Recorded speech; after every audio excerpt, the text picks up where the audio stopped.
got the wrong desktop, or is it always going to be picture-in-picture? Okay, great. Hi, my name is Haarm-Pieter Duiker. I'm here with Brian Karis, who you'll meet in just a second. We'll be presenting the work that's been done over the last year or so in rendering digital humans in Unreal. We'll be focusing on a number of characters that were introduced last fall in the Paragon trailer and this spring at GDC for a piece that was a collaboration with Ninja Theory. The characters are, just so you know as we reference them, Sparrow, Twin Blast, and Senua. And to give you some additional context, we'll actually play the piece, which some of you may have seen last night, but for those who haven't, we wanted to sort of show you the work in context.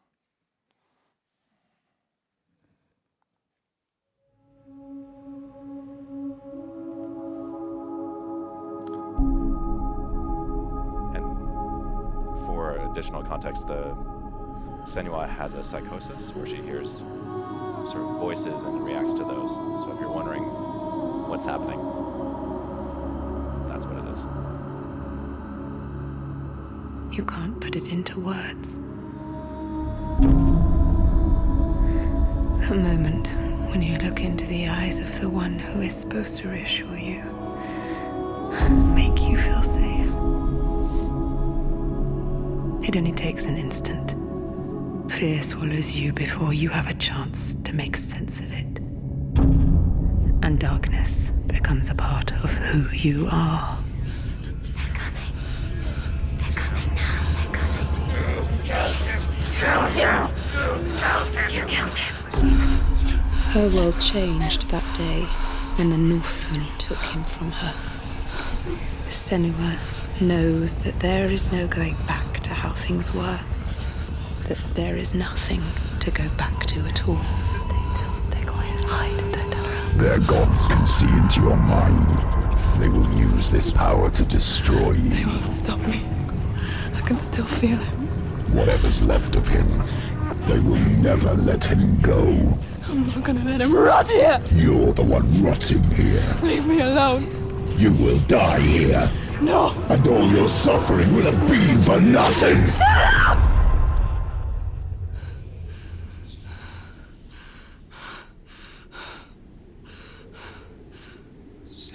Dillion? Is that you?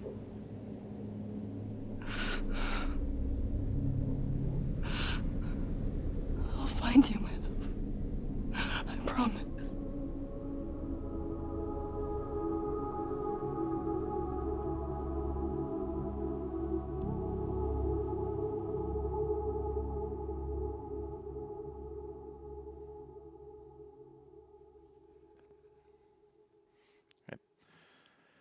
As you can see, the work was a collaboration between a number of different companies, with Epic and Ninja Theory being the sort of two leads, but Cubic Motion, 3 Lateral, Xsense, Kinema, a number of other companies contributing. And so, I guess first and foremost, to frame the talk, this will be a talk really focused on implementation. There's an amazing breadth of research that has gone into how characters are animated and rendered and look dev'd. And so we'll be presenting sort of how we approach those problems in the context of Unreal and a real-time engine. One of the other elements, or the other sort of framing, is that we'll be talking about materials and look dev in this talk. There was a presentation last night on sort of the rigging and the capture process. I hope for those of you that are really focused on animation that you were able to see that talk. If you have questions about those elements, we'd be happy to connect you with the people here at the conference who did that work and could best answer them, or best answer your questions. So the elements that we'll be looking at in this talk are hair, cloth, skin, and eyes. And one of the points we wanted to make is that as we approach the problem of rendering realistic digital humans, we try to start with ground truth as much as possible. Getting proper reference and really comparing your render result to proper reference is essential to achieving the goal that we set out for ourselves and that many of you do as well. So I'll take you through briefly through some of the reference data that we captured and just give you a sense of what we were looking for and how we went about that. In the case of cloth, we took a number of cloth samples that were representative of the sorts of clothing that would be worn by our characters. We wrapped them around cylinders and then photographed them in controlled lighting environments. The goal there was to observe basically the reflectance properties of the cloth, both the diffuse, specular, and for cloth in particular, is sort of the off specular reflectance. In the case of eyes, this is a small sampling of what we captured, but we were looking for texture detail around the sclera and iris, but also the behavior of the refraction of the cornea of the iris and other phenomena like caustics, blurring, and also the sort of the transition between the eye and the eyelid. When we came to skin, we worked with a number of different vendors on different characters. In the case of Twin Blast, the male character that you saw earlier, we worked with Otoy to run an example or a model through the light stage. So we were able to get diffuse, specular, and normal maps. We also then had the character photographed in a couple different controlled environments. One in inside ambient environment, and another outside keylit. For Senua, we didn't have the luxury of light stage data, and so we planned and shot another series of reference shoots. In this case, in a keylit controlled environment and an ambient environment. For our hair reference, we shot the hair in a couple different situations. One was a sort of more traditional 3-point lighting environment, so we could get a sense of what the hair should look like when it was finally lit in a scene. A ambient environment for base texture reference. We also then shot in single light environments, so we get a sense for scatter as well as direct specular and a sort of isolated behavior. We also worked with fashion stylists to make sure that we had something that was representative of the way the character would look in the game. We also looked at the silhouette of hair, and this is actually going to be pretty important to how the hair is rendered, and Brian will talk to you about that later in the presentation. But getting direct reference in all its many forms is important. This is a note I think more for the people sort of starting out in the industry, but one of the elements that really is essential to making a reference shoot useful, or there are a number of elements, but we want to have a controlled sort of repeatable environment, both for the case where you may need to go back and capture more reference, but also for the case which is almost always required, where you need to replicate that environment in a CG world. So if you need to render your CG version of hair or cloth or skin with a lighting setup that's similar to where you captured your reference, you need to make sure that you've measured that environment properly. And that there are a number of ways to do that, but the things that we think are really essential are a chrome ball or gray ball, or chrome ball and gray ball, i.e. a diffuse reference and an HDR lighting reference, and also Macbeth chart and gray chart. It's a subtle, or maybe a small point in the overall presentation, but one that nonetheless bears some emphasis. The other sort of point before we get into the specific techniques that we wanted to make is that the new models for claw, skin, hair, and eyes are based on or sort of an extension of the physically based shading system that is at the heart of Unreal's lighting and shading. And so that at this point, if you look at production renderers and most sort of production systems, they will be building on physically based concepts as well. But if you are looking at implementing a lighting and shading system, we would strongly recommend that you follow that path. It makes everything easier when you have linear lighting calculations, energy conservation in your lighting and shading, and so on. So let me hand off to Brian. We'll talk about skin and hair. Thank you, HP. To start off with skin, HP was talking a little bit about where we got this data. For Twin Blast, we've got geometry, normal maps, and diffuse albedo from the light stage scans from Otoy. In the case of Senua, we got scan data from 3 lateral. We got a little bit more data from the 3 lateral scans in the form of many different blend shapes to have a full facial rig that was provided from 3 laterals technology. What you can see, the images at the bottom of this slide include different blood flow maps as the face is wrinkling in different facial shapes. These also came with normal maps too that were representing those wrinkles.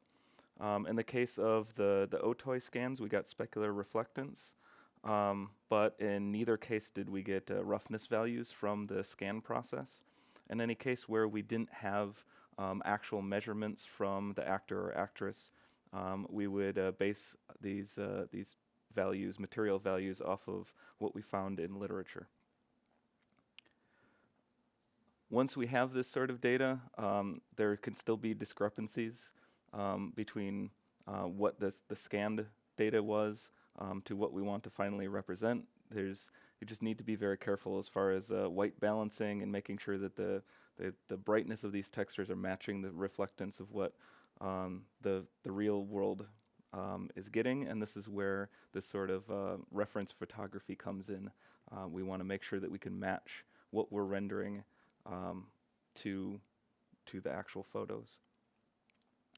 To further add detail to the scan data, we added some micro detail tiling normal and roughness maps to give that extra bit of crispness beyond what the original texture resolution would give. There was also a cavity map to darken the inside of skin pores and add, and in the case where Senua had face paint on, it would darken in the cracks of the face paint. For the specular, we used GGX lobes instead of what is commonly used in some of the skin literature, which is 2 Blinn lobes. We found this gave a softer and more natural appearance, but it's a little bit up to a matter of opinion. We're still looking to get some better comparisons to some photographic ground truth. But here's a comparison of that. This is 2 Blinn lobes. If you look in particular to the right of the image of the rim light on the side of her face, compared that to GGX, we get a little bit more softer, in my opinion, more natural looking. A extremely important component of skin is subsurface scattering. We use a screen space approach for this, where we're doing the convolution, the sort of blurring that happens with subsurface in the screen, instead of another approach to that problem is to do that in texture space. In the real-time context within an engine with multiple characters on screen, it can be far more efficient to do that in screen space than dealing with doing that diffusion in multiple textures, dealing with the scaling of texture resolution when the character gets further into distance. All that kind of happens naturally in a screen space approach. We have a diffusion scattering profiles within the engine, so the shading model isn't skin specific. We can have this work for a number of different subsurface scattering type of materials. If we want to make an alien with blue skin, we can have blue scatter just by changing what that scattering profile looks like. To further optimize that for the Paragon game, previously our implementation would solve this problem of needing to separate the 2 components of the shading, the diffuse and the specular. For subsurface scattering, you don't want to do any sort of diffusion of the specular. You only want to do that of the diffuse shading, which means that the result of that shading needs to be split into two separate results before the subsurface scattering process happens. Previously, we solved that by putting some of the energy into an alpha channel, but on current hardware, that results in a texture format that's twice as big. Instead, we solve this problem by subsampling, so we form a checkerboard pattern of diffuse and specular results, and then do the scattering. We rederive what the final result is from that checkerboard. We apply the base color map, texture map, after the lighting contributions have been done. This gives crisper results, as well as, since we're coming from photo captured textures, these will already have that sort of blurring in the textures, so we don't want to do it twice. Next, I'll be talking about hair. This is one of the areas where we took the literature and did a bit of research on ourselves. There was not much in the way of a real-time implementations for physically based shading models for hair, at least within the game industry. It's not a common use case, so that's an area that we intended to try to push the industry forward on. Paragon is a 60 hertz game, and it's running on a PS4. There are many characters that can be on screen at a time, so performance was absolutely critical. We didn't use a pure kind of spline-based approach because it requires many polygons to be able to fill in the volume of hair. And tessellation, hardware tessellation wasn't really available either because we need to make sure that we can scale down to really low-end hardware that may not have that support. So it's mostly a card-based approach. To deal with the anti-aliasing and translucency, typically this would be handled through alpha blending, but this is problematic for a number of reasons.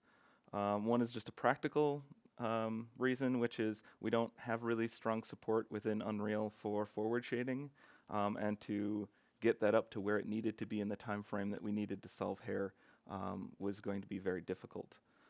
Even if we had strong support for forward shading, though, it would still be problematic because it means for a lot of overdraw that hair would cause, it would mean that the per pixel cost for shading many different samples per pixel would become very expensive, especially if we wanted to push on a very complex hair shading model. In addition, sorting is complicated with hair. You can do some sort of pre-calculations and pre-sorting of the cards, but you wouldn't be able to have any interpenetration of the different card geometry there without having to implement an order-independent translucency solution, which can be just very expensive.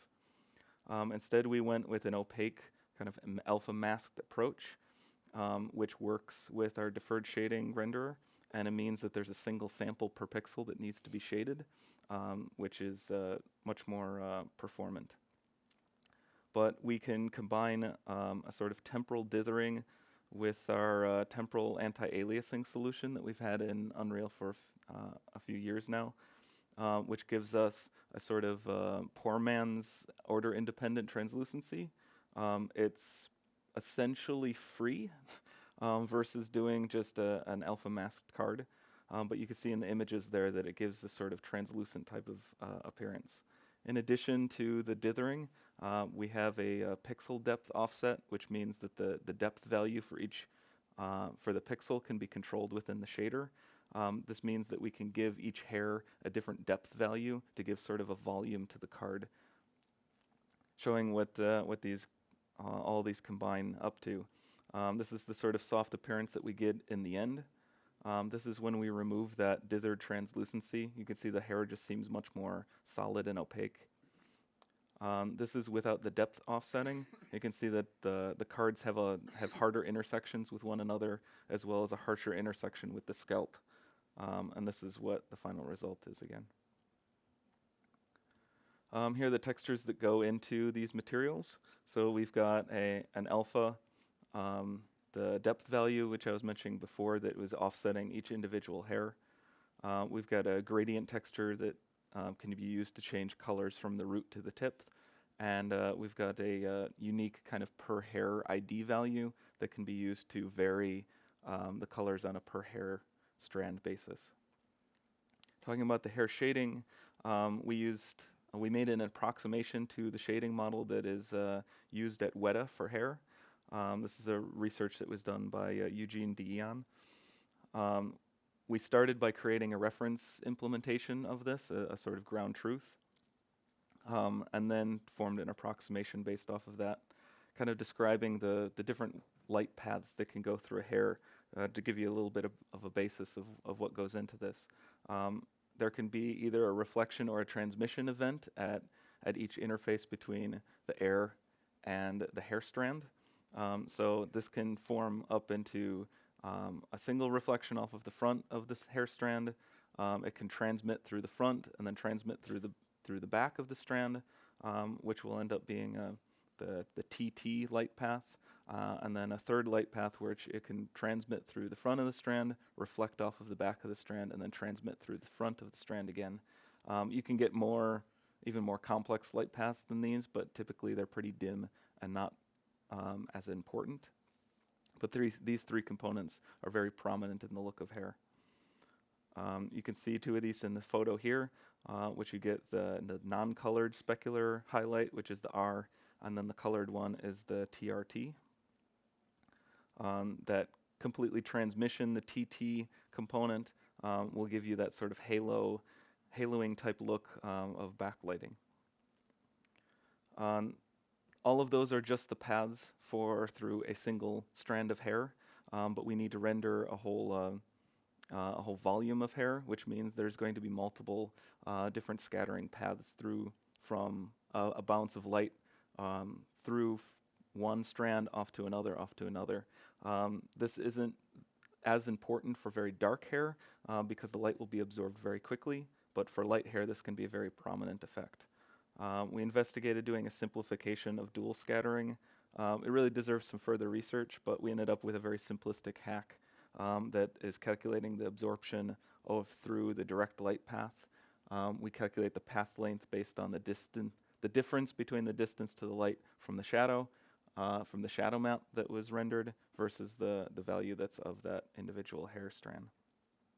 So this is a look into what the scattering component looks like from a photo. It can end up appearing almost as if candle wax if you squint at it.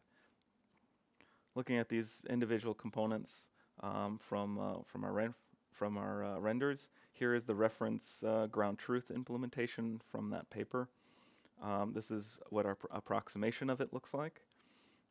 Here is the R component, the T component, which is that sort of backlighting transmission, the TRT component, which is the colored specular highlight.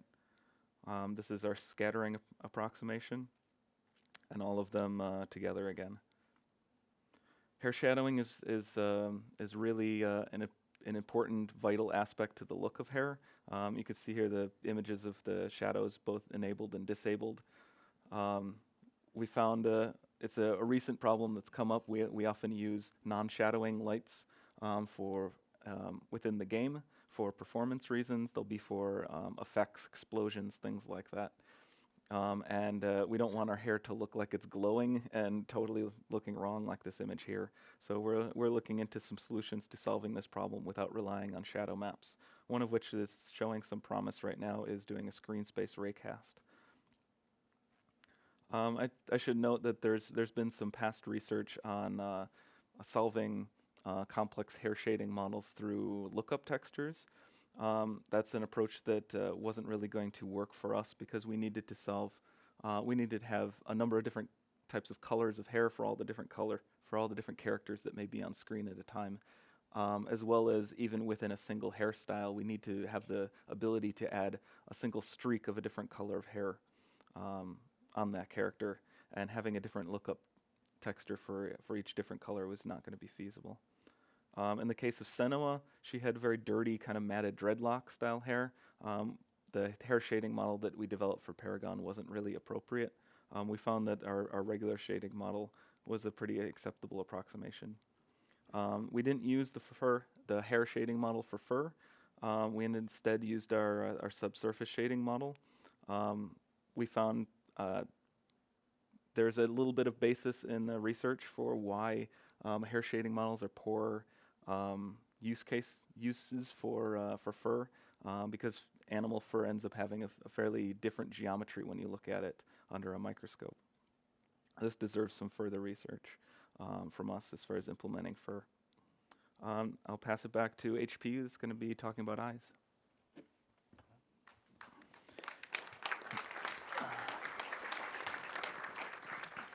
Cool, thank you.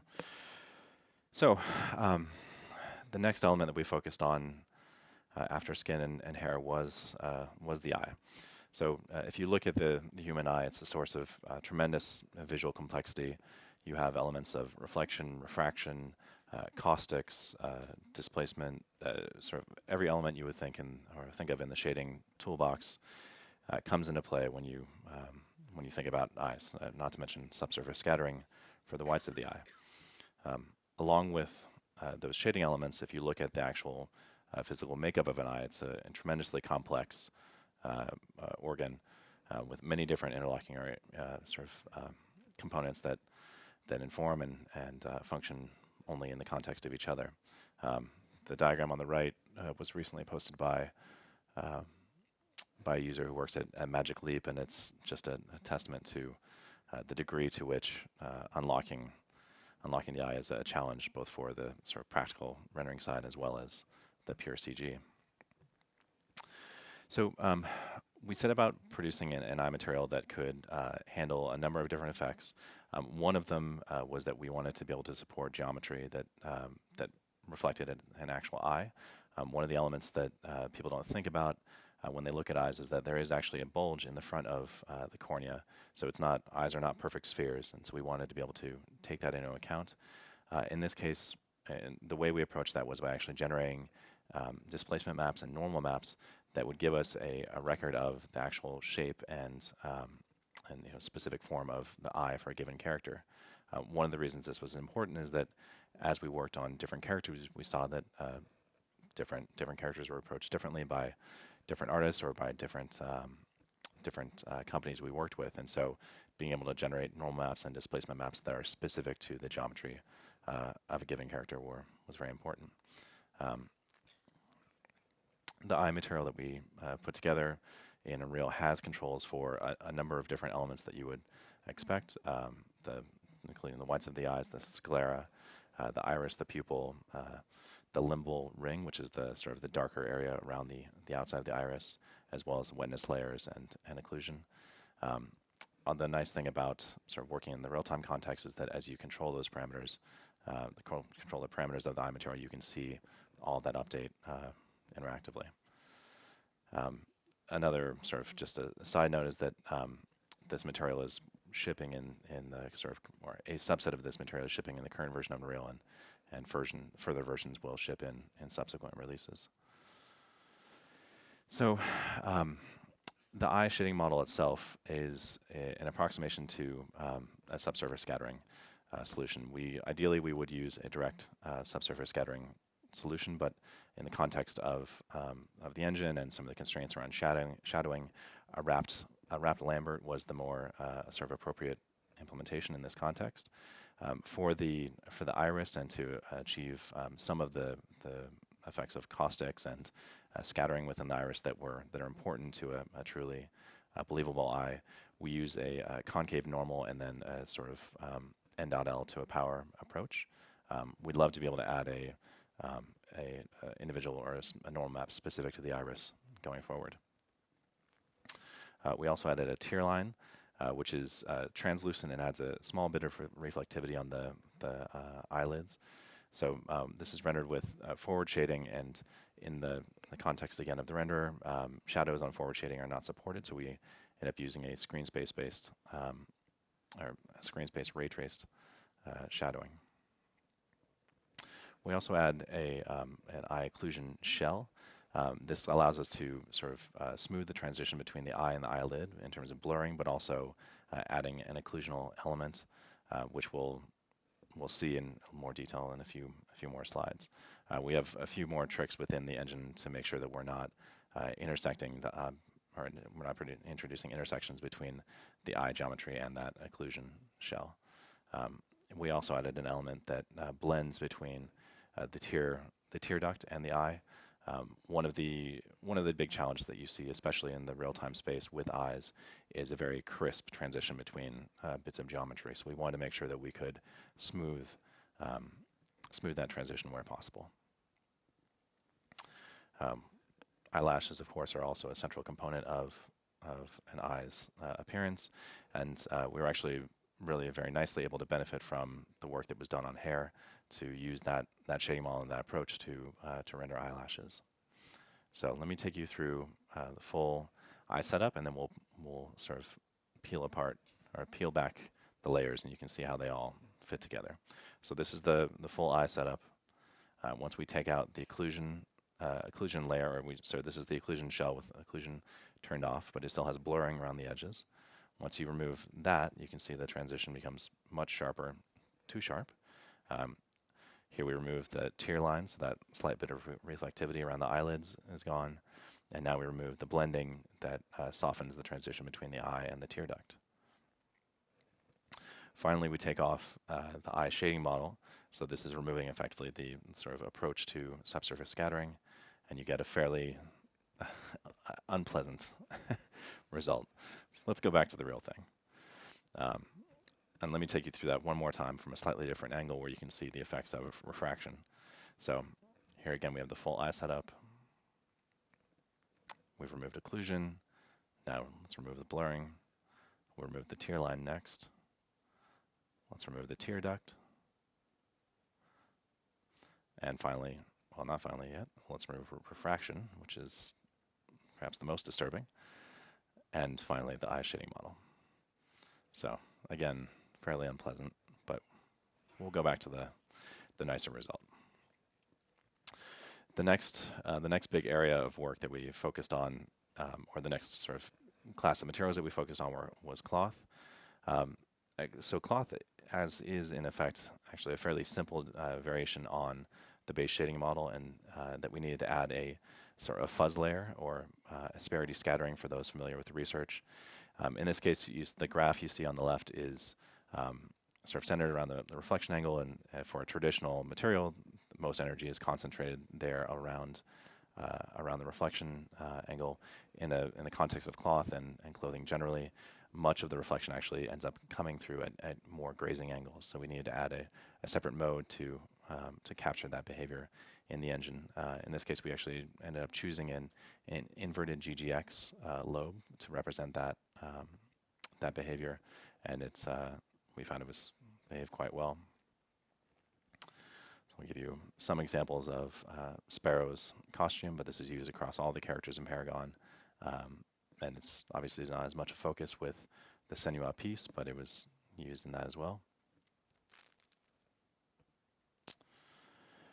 One other fairly minor element in the construction of the characters is that for efficiency purposes, it's often best in the real-time context not to break a character up into different bits of geometry for all the individual elements within the character. And so we made heavy use of material layering.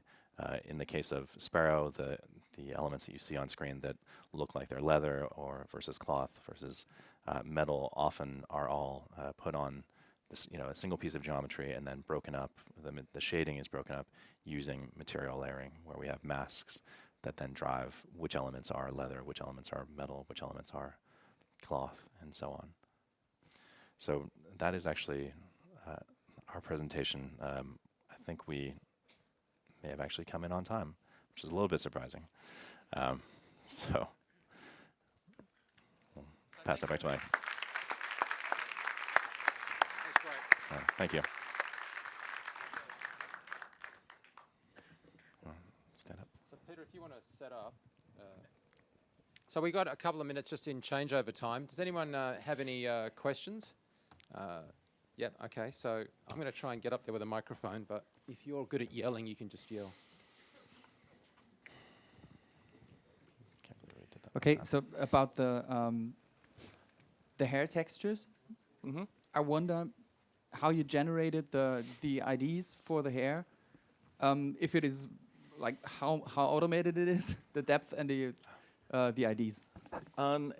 It's fairly automated. I forget exactly which software the artist used, but they did make those hair card textures using a spline-based approach. So in one of the packages, I forget which one the artist particularly used, but they would lay out a number of splines in a clump. They would then render out all those different attributes from that spline data, so that the depth would come naturally, the multiple different IDs would come naturally from that. So that was actually kind of an unexpected. When you saw when we were doing that hair reference shoot, we were capturing a number of cards and that we were planning on using for alpha. but then we found that we wouldn't be able to get good values for all those types of textures if we got it from, if we were trying to use the photo source material from it. So we ended up going with, we ended up not using any of that data that we were intending to capture. Some other questions? Yeah. While I'm walking down, you guys should mention how long it took you to put this together, because you obviously had months and months of time to do this, right? So the hair shading research was about maybe 3 months in total, but that actual Senua piece was, I believe, 7 weeks from start to finish, with us getting in contact with Ninja Theory to showing that off on at GDC. Okay. From the picture, it looks like you took for the eye. You took a normal sphere. You didn't really model the bump on the sphere, or no. And you took the optic to correct this, or The geometry of the characters does have a corneal bulge. We could look at it afterwards, but it may have just been a little bit too small on screen. Yeah, the layer, the shell between the eyeball and the lid. What does it do? So the occlusion shell, we were able to put sort of an occlusion element that sort of adds a shadowing element as you go towards the eyelids. We're also able to introduce some blurring that softens that transition between the eyelids and the eye. It's a way of having an artist controllable sort of AO that they control through math parameters. Thanks. And the shell doesn't move, right? But the eyeball does, and you avoid it kind of clipping, right? Yeah, the shell is attached between the upper eyelid and the lower eyelid, so it'll move when it blinks, but it doesn't move when the eyes look back and forth, because it's a separate element from the eyeball geometry. Well, let's thank the guys, and don't forget,